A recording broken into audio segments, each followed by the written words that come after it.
Okay, this is Rushan, and this is the guide of how to assemble the board-to-board hub for the 4x4s. So the 4x4s, an Ethernet jack on the back, RJ45 jack. And within that, I developed a 6-port hub, so you can connect 6 with some spare RJ45 cables. It does have a minor limitation on one side due to it only having one trace to one port, so you have to be careful on using this back RJ45 port. Outside of that, it should work really great, and it's fairly easy to put together.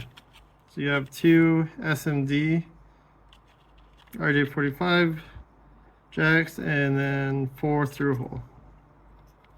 You notice the through-hole ones don't quite seat perfectly. They're off by a millimeter or 2 here and there. We'll get to doing that shortly. The first thing to do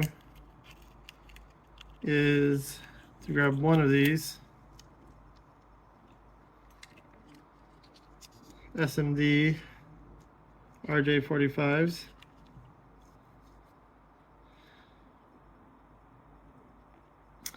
And like always, start by tuning your tip.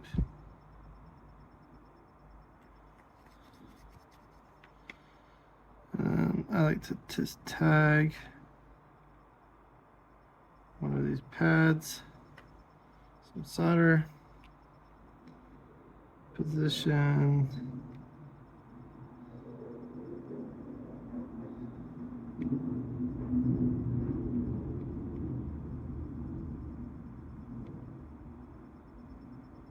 this nice and centered.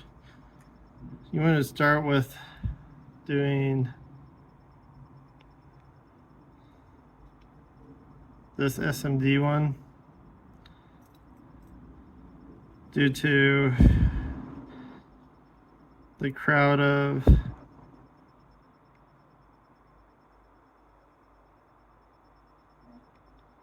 RJ45 cables that will be around it.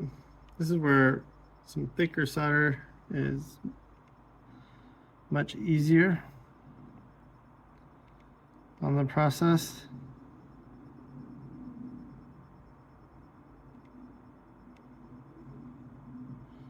And this really thin, small solder. You got to put a whole bunch on.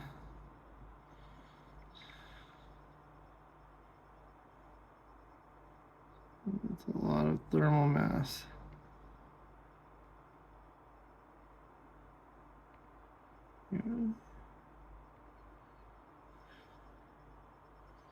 I'll make sure that's on there good. Okay. And once that's done, you can come back and re-tag at that top pin. And this is where thinner solder is better. Get these pins.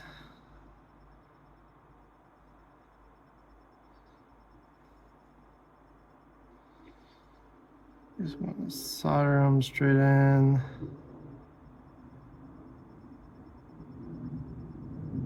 Like so. Okay. That looks pretty good. A little too much solder on 1 or 2 of those, but overall, it's good. It's strong. Okay. Now you might want to grab some tweezers. With these, depending on which side you want to start with, you just want to slightly bend a few of these just over slightly, not too much, just a little bit. and it'll make turning this on that much easier.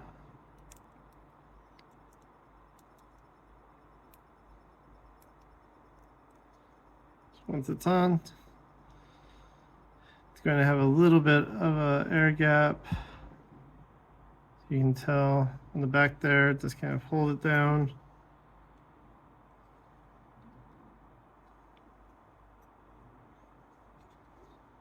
So just keep it down. This is where if you have someone else to help you, it's useful.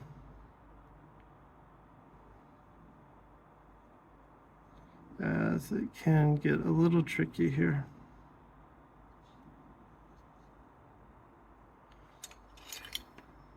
So I like to just put the solder.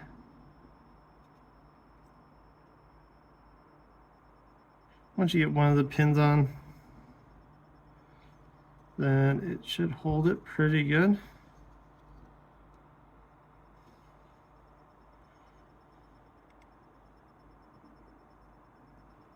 Gonna do a second one, press it down, make sure it stays pretty level.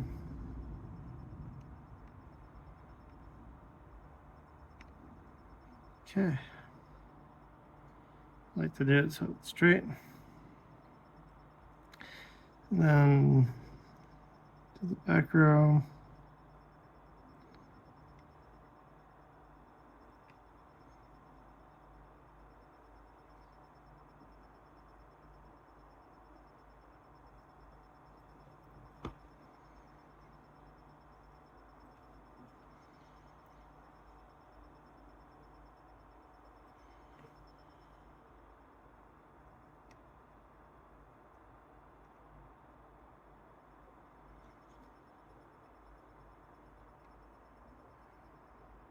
Touch up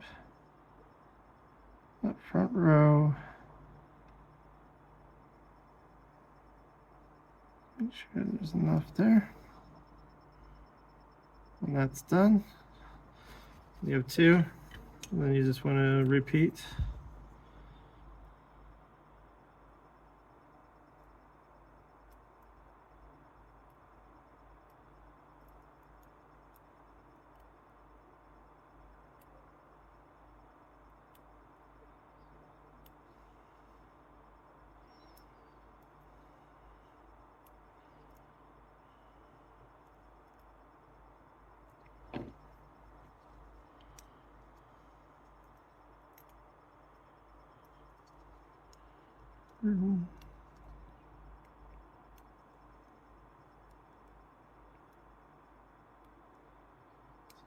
The hardest part is disking those pins in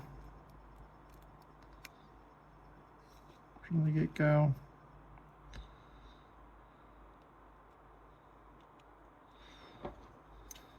Sometimes you have to just use your tweezers or a little rod to help them into their spot.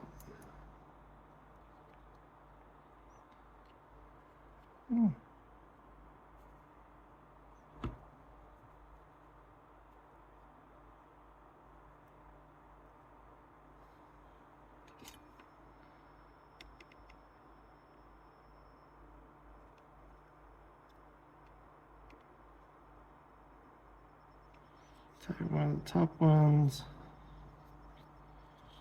This one. Put some of the silk.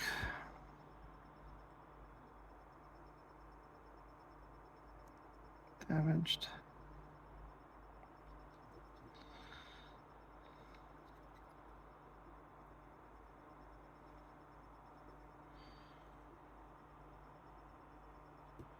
Okay.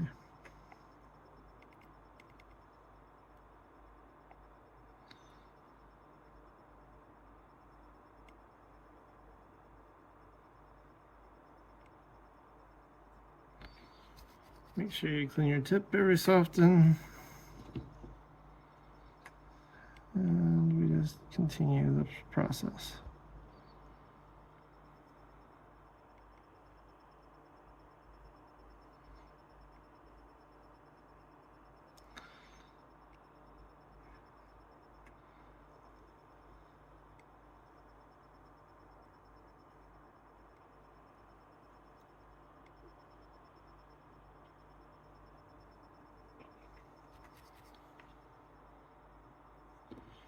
Okay.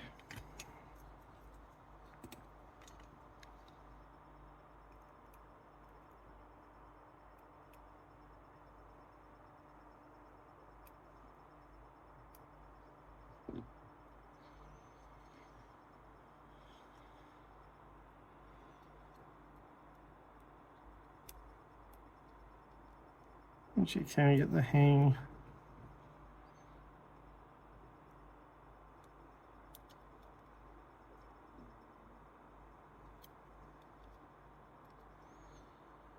of getting these in,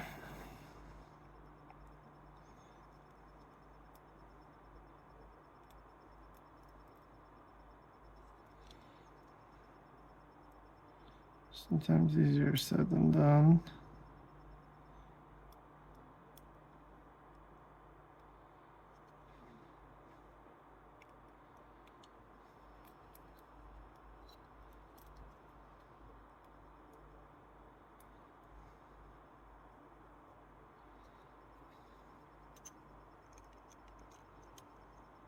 Okay, have to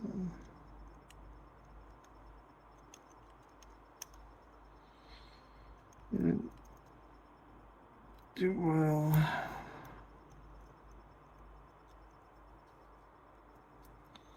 I'm bending this one.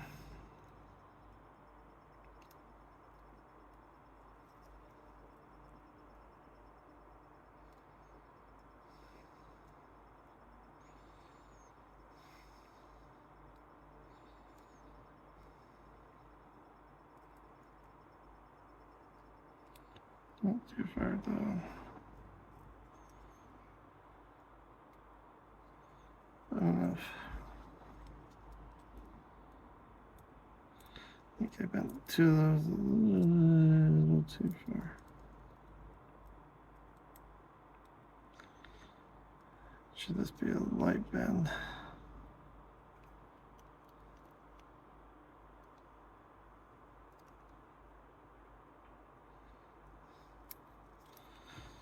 Yeah.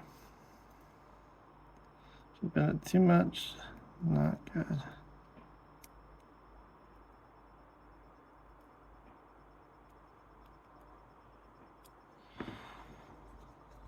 Have to work on getting the footprint better in the future.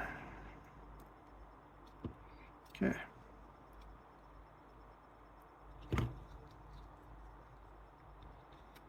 You want to do this a little bit easier.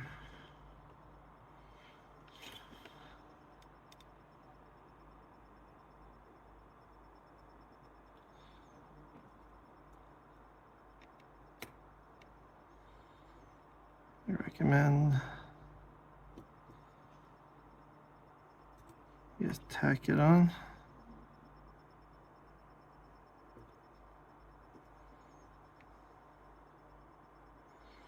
Get it straight. And then get the last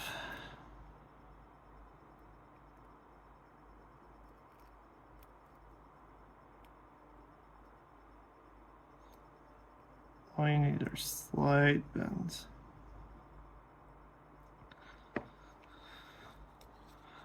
Anything more will just cause a little bit more issues. Okay. Let's get this last one.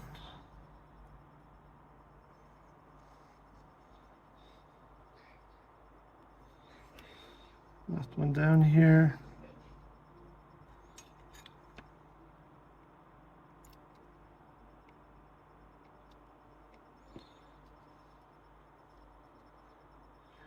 Roughly tagged.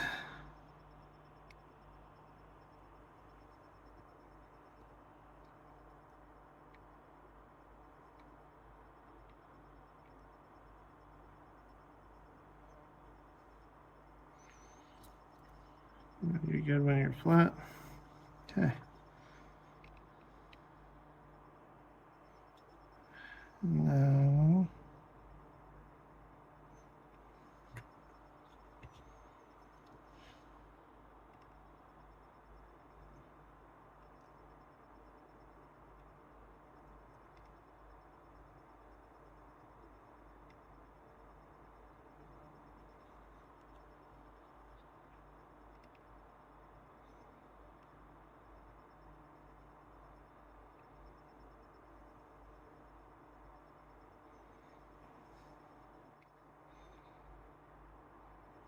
just go through, make sure these all have the right level of solder on them.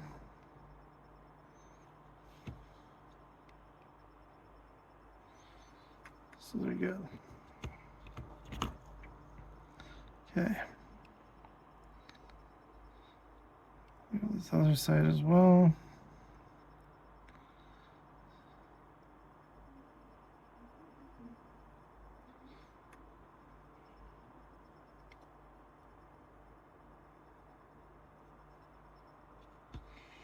Watch the cold solder joints. This is my favorite solder. It is my thinnest solder, but kind of just tested it out. Don't really recommend it too much. It's not bad, but not my favorite. Okay, and when that's done, do the same thing. Tag one. All the connectors.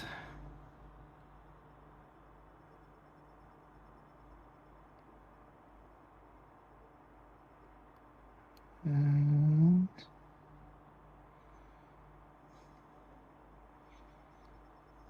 get that right in place. And then I recommend you do the ground one on the back that holds it.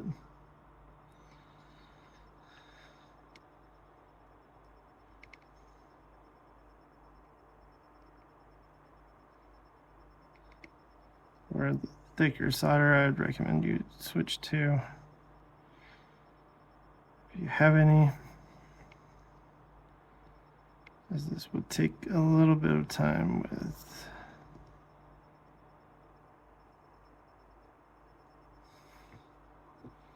and you also want probably a different tip. You want to make sure that you can get some really lots of thermal down. So if you have this conical one, you just put on its side, put up there, heats it, does a good job. Okay, and now all you have to do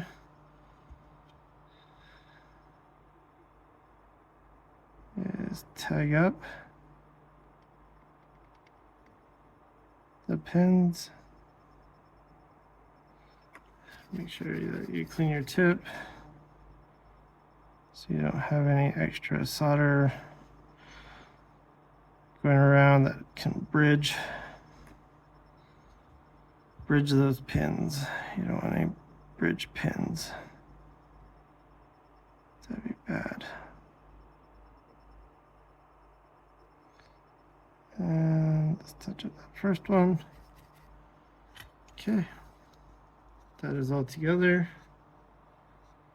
And let's test it out. Out wide again. Grab two of my cables. Plug in both sides. We have two of my 4x4s here. Let's take that one.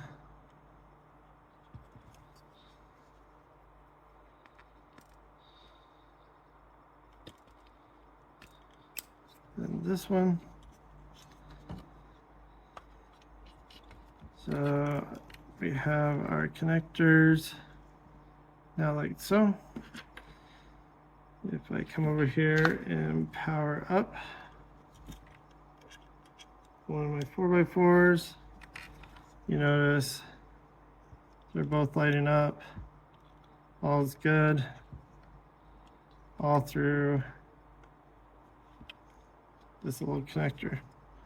So if I unplug this, you can see it turned off. Plug it in the top one here, which has a little issue with only one side being powered on. All the sides work really good.